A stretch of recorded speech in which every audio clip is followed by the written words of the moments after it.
Today, on behalf of the family, I would like to begin by, first of all, welcoming you and thanking you today for coming to honor the life of a great lady. She was an awesome daughter, a great sister, wife, a great mother, and a wonderful grandmother. But also more than that, she was a friend to many of us that are here and that are gathered today to come and to give honor to Deborah Nell Holder. Also on behalf of the family, I would like to thank you for all of the calls, for all the encouraging texts, the Facebook posts, the food, the words of encouragement, and all the prayers that you have offered up for this family during this time that they are going through in this time of loss. Our sweet Debbie, as most of us knew her, was a friend. She was a great strength, and she was a lady that truly enjoyed and loved to live life to its fullest. But she also loved to share life with everyone. She was not stingy. She loved to have a great time. She loved to encompass everyone in her family she loved very much. Debbie, I can truly say from the short time that I got to meet her and to know her, with complete confidence, I realized from the first time that I met her that she was a lady that everywhere that she went, she made an impact in the lives of individuals that she would come in contact with. To her, no one was a stranger. She loved and cared for everyone. And I believe today that is why many of you are here today, is because Debbie had that impact in your life, whether you're a relative, a family member, or just a friend, or maybe a distant co-worker, or someone that maybe met her in the supermarket. Debbie was that type of individual that impacted the lives of people that she was around. I begin today, before I begin my time of prayer, just want to say from my perspective, thank you, Debbie, for sharing your life with every one of us. Because she truly loved and she truly cared for each and every individual. Let us pray. Sweet Heavenly Father, I ask you, Lord, for the next few moments, of God, as we are gathered here today. There are many emotions that are in this room, oh God, and we know, oh Lord, that my words can not do justice. But we know, oh God, with the words of you and the strength and the comfort, you can strengthen this family as they walk through this time. I ask you, O Lord, as we prayed last night, for your continued strength and your loving arms around this family, and I welcome your presence in this room right now, to wrap your arms around the family members that are grieving, that are going through the questions and the time frame and the mindset, asking why.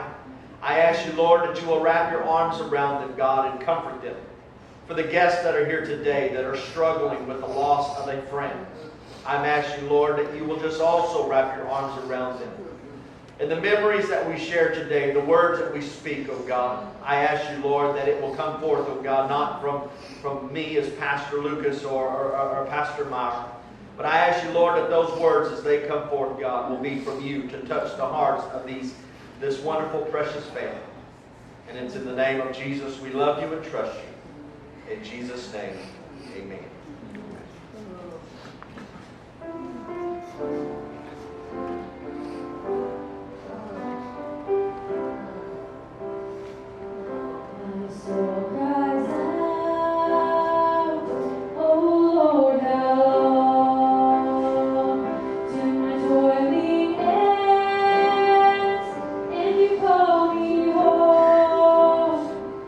Since I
It was on January 30th, 1951, that God gave a very special gift to Mr. Leo and Miss Avis Howard.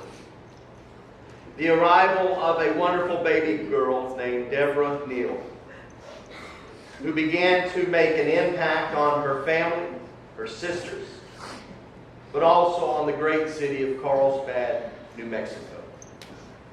During her career, Deborah, she was a human resource manager and was able to also affect many other people's life that she came in contact with.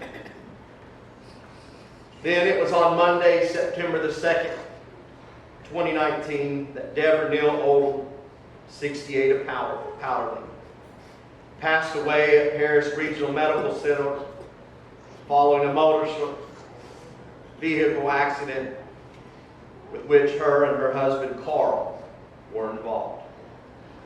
Carl Odom, her friend, and her loving husband also passed away on the following day, September 3rd, 2019. Debbie is today survived by her mother, Avis Howerton, of Carlsbad, New Mexico. Her two children, Darla Henry of Como, son Doug Lewis of Artesia, New Mexico. Grandchildren, Madison, Matthew, and Morgan. Debbie's siblings, Kathy Munson and her husband Butch, Paris. Sharon Valenzuela and her husband Robert of Carlsbad, New Mexico. And Brenda Abernathy and husband Irby of Carlsbad, New Mexico, along with numerous nieces, nephews, and a host of friends. Now for us today, many of us that are gathered here, this is a place that many of us really would not want to be. Probably say all of us here. But today I stand before you because the life that Debbie had directly impacted many people. She affected people. I still remember the first time that I met her and I saw her coming across the parking lot and her beautiful hair.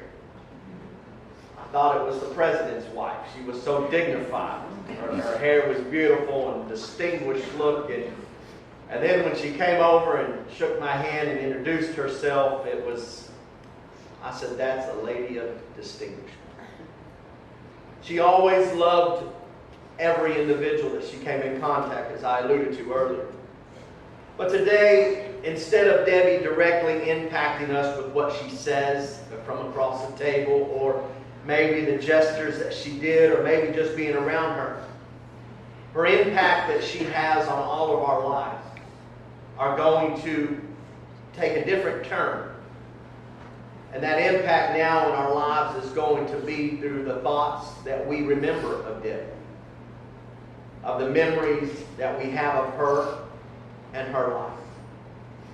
You see, I truly believe that Debbie's effect on us will never, ever go unnoticed.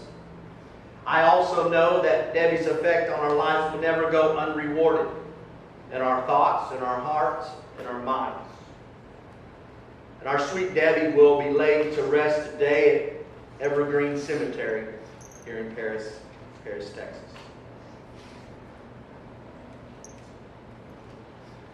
Debbie had a mentality of life, as I alluded to earlier. I didn't get to meet her a whole lot, but the times that I did get to meet her, I took away from the conversations that we had and from just the family stories that I would hear last night and over the last couple of days, that Debbie really loved to live life. The acronym of life, basically, I thought of Debbie was, the L was to live, the I was to it, the F was to fully, and the E was every day. That Debbie, when I think of her life, that she lived it fully every day. I believe today in her life, the things that she did, she always loved her family, her friends, her husband. And I also know that she loved her Lord. The book of Philippians 2 and verse 3 in the Message Bible says this. It says, don't push your way to the front. Don't sweet talk your way to the top. But put yourself aside and help others get ahead. And when I begin to start thinking of the life of Debbie, that was the type of person that she was. She was always wanting to make sure that her family was taken care of, that her family and her friends. I was talking to a family member last night that said that Debbie, it did not matter. If you needed something, she'd give it to you. Even if it was giving your own refrigerator or washing machine, she wanted to make sure that you were taken care of. She just had that mentality and that mindset to care and to love other people.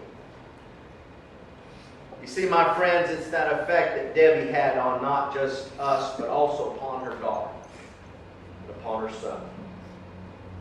Me, as I said a moment ago, I met Debbie just a few times in passing, but one thing that I really thank Debbie for is that Debbie allowed me to be part and be brought into her world by introducing me to a great daughter that she has named Darla. I've had the great honor to pastor Darla for the last number of years and to see her daughter grow up. And one reason that I can stand here today is because I know that Darla is a piece of the puzzle. She's just like her mom, very determined. And you know, I might not have known Debbie just on a one-on-one communication, but I thank Debbie today that even though she has passed away and she is gone, she has left her daughter here with me to give us that memory of the thoughts and the life that Debbie lived. And you see, I believe every one of us in here, from the sisters that are here today, from the nieces, from the nephews, to the grandchildren that are here today, Debbie may be gone, but the effect that she had on your life will continue to show itself each and every day. Maybe by just a gesture that you may act with your body, or maybe something you may say, or maybe something down the road that you'll say, I can hear Debbie saying that. Imagine the sisters, they know quite literally all the stories, and I mean they could get up here and tell some stories of Debbie. We would all be rolling in laughter of some of the things that Debbie would do, and she had that effect. But I want today to I want to thank Debbie for the memories and the impact that she made and she had on every one of us that are here today. Because there are many individuals that have driven a great way to come here today to give honor to this wonderful lady. And for Debbie's mom, Avis, there in New Mexico today, I want her to know, as this family leaves and goes back to see her, that our continued prayer and support will be for her. Because as I said last night in our prayer, it's a hard thing for a mother to lose a daughter. And I know over the next coming days and even weeks, we're going to walk through this together. And God is going to help us. But also as we go forward, we're going to have memories and thoughts of the great times that we had with Debbie. And so today what I would like to do for just, if you would just appease me for the next few moments, I'd like just to walk down memory lane for just a few moments to remember some of the things that Debbie did, maybe said, maybe what she acted like. And today I'm asking if Marsha would come and share some of those memories with us today.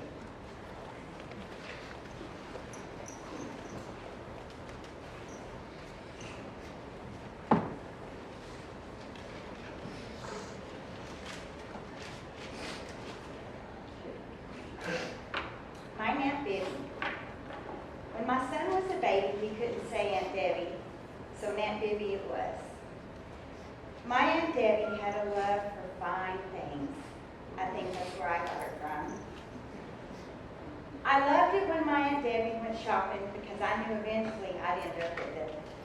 Whether it be her clothes or jewelry, furniture, or even her car. She and I would laugh because after each marriage, I would end up with the wedding ring. So this last time I told her, Aunt Debbie, let me go with you to pick out the next one. Because I knew I'd end up with it. So Darla, you can thank me for that 3 carat.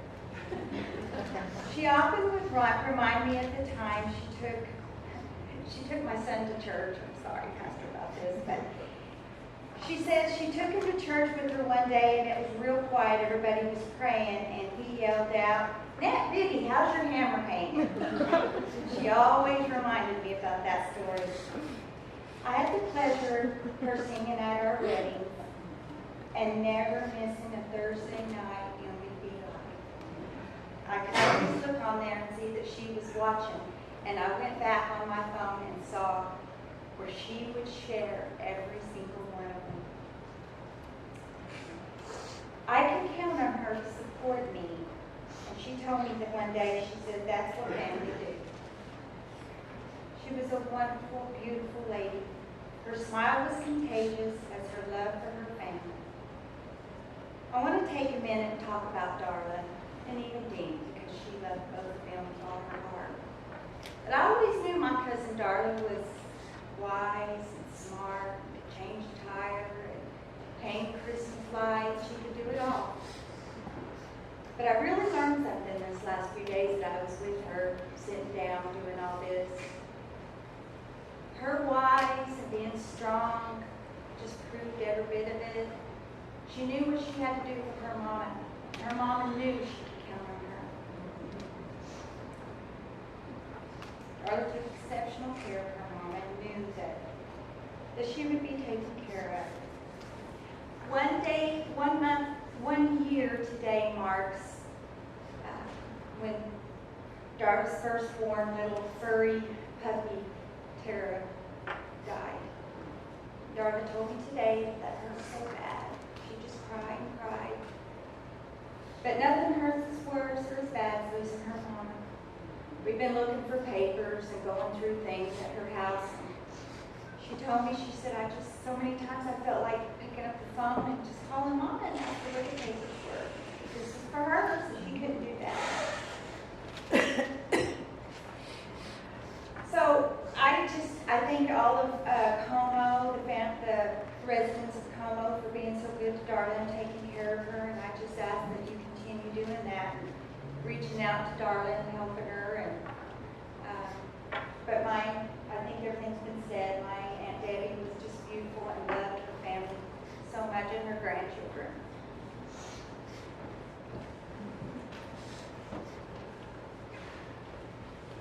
Susie.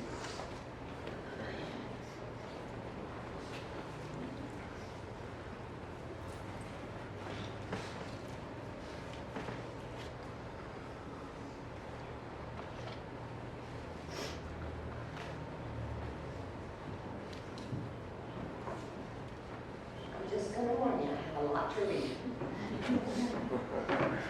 It's in times like this that I lean on the fact I can do all things through Christ who strengtheneth me. I am very thankful for the love of my family and what we have for one another. We have been taught to be not only family, but friends. I don't know if there is a stronger friendship in the world than that of sisters. If you don't have a sister, I'm sorry. I will be happy to share mine with you. But at the end of the day, they are still mine, and I wouldn't trade them for the world. Sisters have been together all of their lives. They have shared everything. My mom and her sisters have shared every joy, weddings, babies, job promotions, and other things. Sadness, loss of husbands, a dad, jobs, through moves that put them hundreds of miles apart, and now a wedding. And all the ups and downs that life brings. They are the best of friends. They have shared every secret. Some we wish they hadn't. My fondest memories of my Aunt Debbie are of the four of them together. There was always laughter, tears, usually from the laughter, serious conversations, and a lot of venting about whatever was going on at the time in their lives. My Aunts Kathy and Debbie could yell and talk bad to each other one minute and be laughing and carrying on the next. They are truest example of friends. I am thankful for the example that the four of them have set for us. I'm going to share some of the things from cousins that they've sent me, so y'all bear with me. I'm going to try to do this without tears. This is from Amy. I wasn't going to write anything after all. Aunt Debbie has been in my memories as long as I can remember. How do you narrow 47 years down to a paragraph? She and my mom are only a year apart in age, so they grew up not only sisters, but best buddies and partners in crime. Then they had me and Darlin, and we were only 2 months apart in age, so she and I are very close. So bless their hearts, I was just always hanging around. I loved it being at Aunt Deb's though. I thought she was just the coolest. She made sure we had fun, whether it be camping in the mountains, riding junky motorcycles, going to the little carnival on First parking lot, taking us to high school swimming pool, wherever we wanted to go, ice cream after church. I could go on and on. As I got older and our conversations changed, I realized just how cool she really was. Aunt Deb was a great listener. I could talk to her about anything, and she never judged, and that's very true. Never. She never forgot to tell me how much she dearly loved me, as she would always say. She was also brutally honest, which is a quality that I respect. A few years back, I saw her at a friend's house after not seeing her for a year or so. I knew I had gained a few, knew Aunt Deb was going to notice. I couldn't believe when I saw her that nothing was mentioned. The next day, I'm getting out of the shower when Aunt Deb comes strolling in to use the bathroom. Honey, she says, you don't look as fat naked. Two memories that I will cherish most. Her jumping up from the table and having to be held back from going after a smart aleck young girl that had said something ugly to my mom. That's where I get that from. This was only about 3 years ago. You all know Aunt Deb couldn't breathe, but that sure didn't stop her from wanting to whip that girl. And had she not been held back, she would have. Aunt Deb was right by my mom's side when she was so sick in December. We cried together. She was there for me anytime I needed her. She was Mom's advocate. Aunt Deb knew things about my mom, and my mom her, that we children never knew. And Aunt Deb assured me that if the time came and we ever lost Mom, she knew what Mom wanted and she would be right there for us. I relied on her and she always came through. So my greatest memory of Aunt Deb is her fierce love and loyalty to her family. That woman would have fought a grizzly bear for any one of us, and she would have looked that bear too, just like she would have looked that girl. This one is from Angela. Her beauty, she could fix up. 3 things I want to share. How enduring it was she called me Adna. That is very special to me. The love we shared for Dr. Pepper. She would say, Adna, let's go get us a Dr. Pepper, a big old Dr. Pepper. Although I don't drink Dr. Pepper anymore, when Richard does, I will always think of my Aunt Debbie. One of my most cherished memories of Aunt Debbie is her singing at my wedding 33 years ago. I will always have her beautiful voice and the love she put into singing that song for us on VHS tape. Now remember, that was 33 years ago. She sang Walk Through This World With Me by George Jones. Everybody sang that song for days after, and I had so many compliments from wedding guests on how pretty she was and how gorgeous her country voice was. I was named after 2 very special women. One I never knew, but got to know the memories of others. The other I was blessed to know and love. My mother wanted to honor her sister by giving her firstborn daughter her sister's name. Rather than naming me Deborah Nell, she blended the D with Nell and created Danella. I've since spent my entire life pronouncing and spelling my name. I've had to point out that there is no I in my name and it's not Danielle. I've been asked if I was named after my father, Daniel. I have found that word association work best. Think of vanilla, I would say. I grew up envious of the Jennifers and Lisas who could buy personalized stationery and keychains. There will never be a Coke bottle in my future.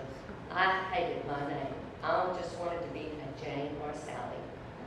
And Debbie told me how much she loved me from the moment she held me. So much so that she worried if she would love her own children as much as she loved me.